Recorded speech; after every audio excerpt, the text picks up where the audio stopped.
Alright, what's going on, guys? And today I'm going to be talking about some chess strategy and tips, a little couple maxims I made up along the way. I've played about 2,000 blitz games. I know my rating is garbage, but I like to keep it low so I can go for checkmates. But anyway, let's dive into it. Okay, so a couple rules and tips that I like to keep in mind when I'm playing blitz or time chess is I'm going to start off with this one. Try to command with your pawns. So if you command with your pawns and you keep in mind that you're trying to get a pawn to the other side, you're more than likely to then to get the queen or the rook, whatever you're trying to get on the other side.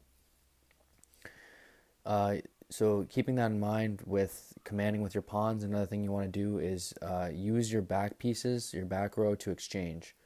So trade for position. So whenever you can trade equal pieces, equal piece strength for equal piece strength for in order to set your opponent into a worse position, or if you can sacrifice a piece in order for a double check or a checkmate, it's always advisable, right? Okay, so a couple things you want to keep in mind is the easiest checkmates to go for are ones with your queen and rook. The next easiest would be rook, knight, and queen, or rook, bishop, and knight, trifecta.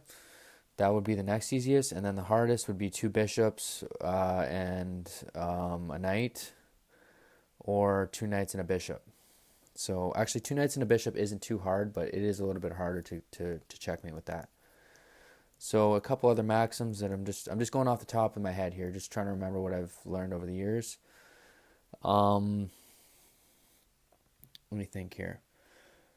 So it's always advisable to exchange pawns if you can double stack the pawn. If you can double stack the opponent's pawn, it's always advisable. So that would mean like exchanging pawns. Sometimes you want to just go past the opponent's pawn. So you just, instead of exchanging pawns, you just walk past.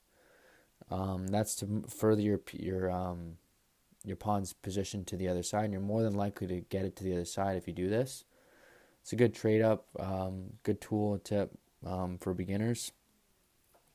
A couple things you have to keep in mind, and these are like maxims you have to pretty much do, is if you can take a piece, you have to take it. So it's not just like if you have to get away from checkmate, you have to get away from checkmate, but if you can take a piece, you have to take it without consequence. So that's one way to set your opponent up into traps. Another way is to pin the king with a bishop or with a rook or something, and then follow up with a knight. So if you pin with a bishop or a rook and you follow up with a knight, you're more than likely to get a checkmate.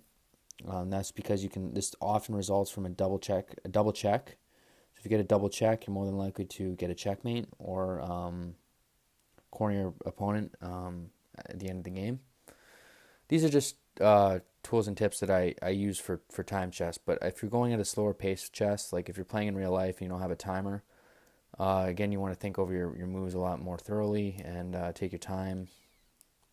But so yeah, the main thing is, guys, the best chess players like Carlsen, what's his name, Hakamura or Hikamura, whatever his name is.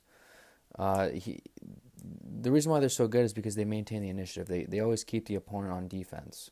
If you're keeping your opponent on defense and you're not reacting to his moves, then you're more than likely to set up a checkmate or pin the king.